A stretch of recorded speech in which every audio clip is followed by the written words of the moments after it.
दिल्लीतील विद्यार्थी आंदोलकांच्या समर्थनार्थ पुण्यामध्ये काँग्रेसचं आंदोलन, तर काळे झेंडे दाखवून राज्यपालांच्या लोकभवना या निवासस्थानासमोर आंदोलन. जंतर मंतरवरील आंदोलनावर झालेल्या लाठीचार्जच्या निषेधार्थ या ठिकाणी घोषणाबाजी.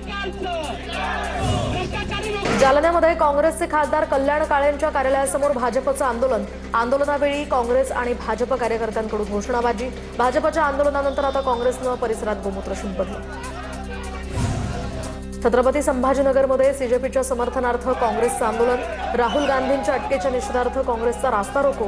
छत्रपती संभाजीनगर शहरातील क्रांती चौक या ठिकाणी करण्यात आला रास्ता रोको. जंतर मंतरवरील आंदोलनाला नांदेड काँग्रेसचा पाठिंबा. नांदेडमध्ये आयटीआय चौकात काँग्रेसचा रास्ता रोको, तर केंद्र आणि राज्य सरकार विरोधात यावेळी जोरदार घोषणाबाजी. धर्मेंद्र प्रधान यांचा राजीनामा घेण्याची मागणी. नांदेडमध्ये काँग्रेस आणि भाजपचे कार्यकर्ते आमने सामने. काँग्रेसनं पंतप्रधान नरेंद्र मोदींच्या निवासस्थानाबाहेर आंदोलन केल्यानंतर भाजप आक्रमक. काँग्रेस कार्यालय परिसरामध्ये दोन्ही गटांकडून घोषणाबाजी. सीजेपी आंदोलनामध्ये झालेल्या लाठीचार्ज विरोधात बुलढाण्यामध्ये युवक काँग्रेसचं अर्धनग्न आंदोलन. सीजेपीच्या समर्थनार्थ युवक काँग्रेस आक्रमक. केंद्रीय शिक्षण मंत्र्यांच्या राजीनाम्याची ही मागणी. नीट पेपरफुटी विरोधात वर्ध्यामध्ये भर पावसात काँग्रेसचं आंदोलन. शिक्षण व्यवस्थेतील अनागोंदी कारभाराविरोधात काँग्रेसची मोदी सरकार विरोधात घोषणाबाजी. नीट परीक्षा पेपरफुटी प्रकरणी मुंबईच्या चेंबूरमध्ये विद्यार्थ्यांचं आंदोलन. केंद्रीय शिक्षण मंत्री धर्मेंद्र प्रधान यांच्या राजीनाम्याची ही मागणी. चेंबूर दुर्घटनेच्या अहवालाविरोधात मनसे आक्रमक. महापौर दालनाबाहेर मनसेचं आंदोलन. मनसेचे पदाधिकारी भायखळ्यातील उद्यान भवनात शिरले. उद्यान विभागाचे प्रमुख जितेंद्र परदेशांवर यावेळी कारवाईची मागणी. जंतर मंतर आंदोलनाला पाठिंबा देण्यासाठी नाशिकमध्ये मनसेचं आंदोलन. जिल्हाधिकारी कार्यालयासमोर मनसे कार्यकर्ते आणि पदाधिकारी यांची घोषणाबाजी. दिल्लीतील विद्यार्थ्यांच्या आंदोलनाचे अलिबागमध्ये पडसाद. शेकापकडून यावेळी जोरदार शक्तीप्रदर्शन करत विद्यार्थ्यांवरील लाठीचार्जचा निषेध व्यक्त. केंद्रीय गृहमंत्री शिक्षण मंत्र्यांनी राजीनामा देण्याची ही मागणी. पाटणमध्ये विद्यार्थ्यांकडून भर पावसात ठिय्या आंदोलन. दिल्लीमध्ये विद्यार्थ्यांवर झालेल्या लाठीचार्जचा निषेध व्यक्त. केंद्र सरकार आणि दिल्ली पोलीस प्रशासनाविरोधात घोषणाबाजी. दिल्लीमध्ये विद्यार्थ्यांवरील लाठीचार्जच्या निषेधार्थ ठाण्याच्या शहापुरातही आंदोलन. सर्व पक्षांसह तरुणांकडून आंदोलन. दिल्लीमध्ये पोलिसांकडून विद्यार्थ्यांवर झालेल्या लाठीचार्जचा निषेधही व्यक्त. दिल्लीमध्ये आंदोलकांवरील लाठीचार्ज विरोधात हिंगोलीच्या सेनगावात विद्यार्थ्यांचा मोर्चा. केंद्र सरकारच्या धोरणांविरोधात यावेळी जोरदार घोषणाबाजी. दिल्लीतील सीजेपीच्या आंदोलनाच्या समर्थनार्थ जळगावमध्ये विद्यार्थ्यांचं बेमुदत धरणे आंदोलन. आंदोलकांच्या वर झालेल्या लाठीचार्जचा यावेळी निषेध व्यक्त. दिल्लीमध्ये सीजेपीच्या आंदोलनात सामील झालेल्या आजी सोशल मीडियावर व्हायरल, तर अहिल्यानगरच्या मालन फासे या आजींचं कॉक्रोच जनता पार्टीच्या आंदोलनाला समर्थन. आंदोलन समजून घेतल्यानंतर 18 दिवसांनंतर आंदोलनात सहभाग. जळगावच्या अमळनेर बाजार समितीमध्ये अजितदादांचं बैलगाडीवरील पूर्णाकृती स्मारक, तर आमदार अनिल पाटील यांच्या हस्ते या स्मारकाचं अनावरण. बारामतीमध्ये उद्या अजित पवारांच्या पूर्णाकृती पुतळ्याचं लोकार्पण. उपमुख्यमंत्री सुनेत्र पवार, खासदार पार्थ पवार, जय पवारांच्या उपस्थितीमध्ये हा कार्यक्रम पार पडणार. मुख्यमंत्र्यांच्या वाढदिवसानिमित्त चंद्रपुरात भाजप कार्यकर्त्यांकडून विशेष पूजा हवन आणि वृक्षारोपण करण्यात आलं. मुख्यमंत्र्यांच्या वाढदिवसानिमित्त राज्यभरातनं शुभेच्छांचा वर्षाव. संत ज्ञानेश्वर माऊलींच्या पालखीचं तिसरं भव्य गोल रिंगण माळशिरसच्या ठाकूरबुवा समाधी या ठिकाणी संपन्न. डोळ्यांचं पारणं फेडणारे गोल रिंगण अनुभवण्यासाठी भाविकांची गर्दी. ज्ञानोबा तुकोबांच्या जयघोषानं परिसर दुमदुमला. आषाढी वारीच्या अंतिम टप्प्यामध्ये पंढरपूरमधील वाखरी पालखी तळावर जय्यत तयारी पूर्ण.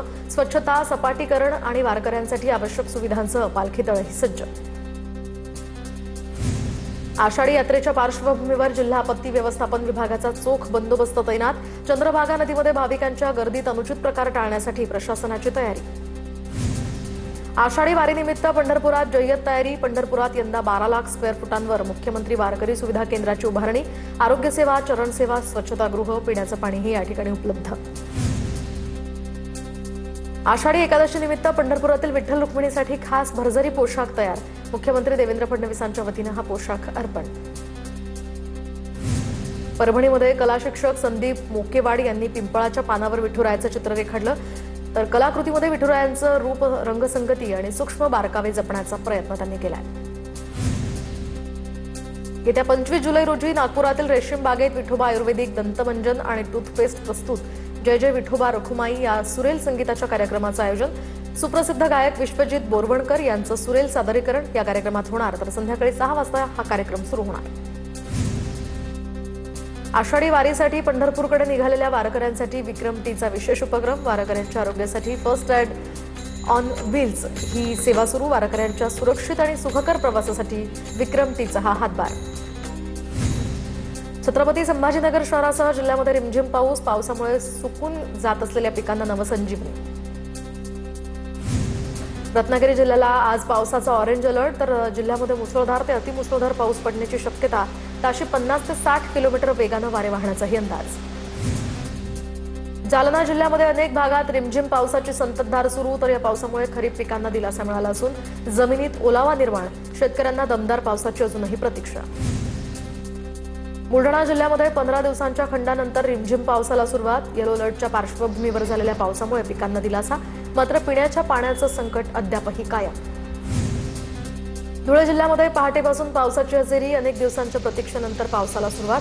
पावसामुळे शेतकऱ्यांच्या कापूस पिकाला फायदा. वातावरणात गारवा निर्माण. उकाड्यापासून शहरवासियांची सुटका. नाशिक शहरामध्ये पावसाची संततधार सुरू, तर आज देखील नाशिकला पावसाचं येलो अलर्ट. नाशिकच्या रामकुंड परिसरामध्ये पावसामुळे पुन्हा एकदा पाण्याची पातळी वाढण्यास सुरुवात, तर पर्यटक आणि भाविकांच्या सुरक्षेसाठी सुरक्षा रक्षकही तैनात. अकोला शहरामध्ये झालेल्या पावसामुळे जनजीवन विस्कळीत. अकोल्याच्या जठारपेठमध्ये एक झाड विजेच्या खांबावर पडल्यामुळे परिसरातील वीज पुरवठा खंडित. घटनेनंतर महावितरणच्या कर्मचाऱ्यांकडून युद्धपातळीवर वीज पुरवठा सुरळीत करण्याचं काम सुरू. जळगाव शहरासह जिल्ह्यातल्या अनेक भागामध्ये पावसाचा जोर वाढला. 24 तासांपासून सुरू असलेल्या सततच्या पावसामुळे राष्ट्रीय महामार्गालगत खड्ड्यांमध्ये पावसाचं पाणी साचतंय. पुणे जिल्ह्यातील चासकमान धरण हे 95% भरलं. धरणातनं भीमा नदी पात्रामध्ये पाण्याचा विसर्ग सुरू. सह्याद्रीच्या घाट माथ्यावर सुरू असलेल्या मुसळधार पावसामुळे धरणाच्या पाणीसाठ्यात मोठी वाढ. सातारा जिल्ह्याच्या पश्चिम भागामध्ये पावसाचा जोर वाढला. कनेर धरणातनं वेण्णा नदी पात्रामध्ये विसर्ग सुरू. नदीकाठच्या गावांना यामुळे सतर्क राहण्याच्या प्रशासनाच्या सूचना. गोंदियातील पुजारी टोला धरणाचा पाणीसाठा 82% पोहोचल्यामुळे 3 दरवाजे उघडले. 2322 क्युसेकनं पाण्याचा विसर्ग सुरू. नदीकाठच्या गावांनाही सतर्कतेचा इशारा. मुंबईला पाणी पुरवठा करणारं तानसा धरण ओव्हरफ्लो. तुळशी विहारनंतर तानसा धरण ओव्हरफ्लो. तरीही मुंबईमध्ये पाणी कपात अद्यापही कायम. भुसावळच्या हतनूर धरणाचे 2 दरवाजे उघडले. तापी नदी पात्रामध्ये 1300 क्युसेकनं पाण्याचा विसर्ग सुरू. धरणाच्या पाणलोट क्षेत्रामध्ये पाऊस नसल्यामुळे पाण्याची आवक कमी. पालघरमधील वैतरणा नदीच्या पाणी पातळीमध्ये वाढ. मनोर गावाच्या पाणी पुरवठा योजनेला हा फटका. वैतरणा नदीतील पाण्याच्या प्रवाहामुळे मनोर या गावाला पाणी पुरवठा करणारी मुख्य जलवाहिनी फुटली. रत्नागिरीच्या खेड तालुक्यामध्ये पूर ओसरताच शेतामध्ये मगरींचा वावर, तर नारंगी नदीकाठच्या शेतकऱ्यांमध्ये यामुळे भीतीचं वातावरण. दरम्यान नदीकाठच्या परिसरात विनाकारण वावर टाळण्याचं नागरिकांना आवाहन. लातूर जिल्ह्यामध्ये पावसाअभावी भाजीपाला शेतीला मोठा फटका. भाजीपाला वाचवण्यासाठी टँकरनं पाणी विकत घेण्याची वेळ. पावसाअभावी पिकं करपल्यामुळे शेतकरी मोठ्या अडचणीत. नंदुरबार जिल्ह्यात 1306 तपासण्या या ठिकाणी पूर्ण. दरम्यान पाण्याच्या नमुन्यांची ही तपासणी सध्या सुरू आहे. तपासणीमध्ये 67 नमुने दूषित आढळल्यानं आरोग्य विभागाचा सतर्कतेचा इशारा.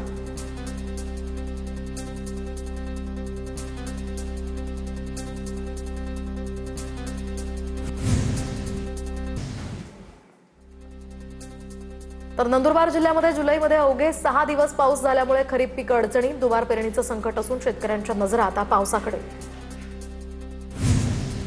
पुढील 2 महिन्यामध्ये कांद्यांची टंचाई निर्माण होणार असल्याचा दावा. दरम्यान महाराष्ट्र राज्य कांदा उत्पादक शेतकरी संघटनेनं हा दावा फेटाळला. शेतकऱ्यांकडे पुरेसा कांदा शिल्लक असून सरकारनं बाजारभावात हस्तक्षेप करू नये अशी संघटनेची मागणी. वाशिम जिल्ह्यामध्ये पावसाच्या अनिश्चिततेनंतर सुद्धा शेतकऱ्यांकडून कापसाला पसंती. यंदा सरासरीपेक्षा 34,411 हेक्टरवर कपाशीची लागवड. मनोरा आणि कारंजा या तालुक्यामध्ये सर्वाधिक पेरणी. पुण्याच्या भोरमध्ये डॉक्टर आपल्या दारी या मोहिमेअंतर्गत लंपी विरोधात लसीकरणाला वेग. गोवंशीय जनावरांमध्ये लंपी चर्मरोगाच्या पार्श्वभूमीवर जनावरांचं लसीकरण करून घेण्याचंही आवाहन. सिंधुदुर्गच्या ओसरगाव या ठिकाणी मुंबई गोवा महामार्गावरील खड्डे बुजवण्याचं काम सुरू. सातत्यानं एकाच ठिकाणी खड्डे पडत असल्यामुळे नागरिकांचा संताप. कायमस्वरूपी उपाययोजना करण्याची स्थानिकांची मागणी. कल्याण पश्चिमेतील म्हसोबा चौक ते मंगेश श्री वर्ल्ड रस्ता हा खड्डेमय, तर दुरुस्तीसाठी नागरिकांकडून पालिका अधिकारी आणि नगरसेवकांना फोटो पाठवत व्हॉट्सअॅपद्वारे या ठिकाणी तक्रारी केल्या जातात। तातडीनं रस्ता दुरुस्त करण्याची ही मागणी। गडचिरोलीच्या एट्टापल्ली तालुक्यामध्ये रस्त्याअभावी रुग्णांचे हाल, तर गरोदर महिलेला 1.5 किलोमीटरपर्यंत स्ट्रेचरवरून नेण्याची वेळ। संबंधित महिलेनं मुलीला जन्म दिला असून दोघेही सुरक्षित असल्याची माहिती। रायगडच्या नागोठणेमध्ये नव्या उड्डाणपुलाच्या पॅनलला तडे गेल्यामुळे सुरक्षिततेवर प्रश्नचिन्ह निर्माण। यापूर्वी पिलरला सुद्धा तडे गेल्यामुळे नागरिकांमध्ये चिंता वाढली। जिल्हास्तरीय चौकशी करून कारवाई करण्याची आता मागणी। पुण्यामध्ये सरकारी अधिकाऱ्यावर जीवघेणा हल्ला झाल्याच्या प्रकरणी बुलढाण्यामध्ये नोंदणी आणि मुद्रांक विभागाचे 2 दिवसांपासून कामबंद आंदोलन। संबंधित आरोपींना तात्काळ अटक करण्याची ही मागणी। गडचिरोलीमध्ये रस्त्याअभावी गरोदर महिलेला झोळी करून दवाखान्यामध्ये नेण्याची वेळ। महिलेला घेऊन कुटुंबियांची 1.5 किलोमीटरपर्यंतची पायपीट, गावापर्यंत रुग्णवाहिका न गेल्यामुळे झोळी करून नेण्याची वेळ।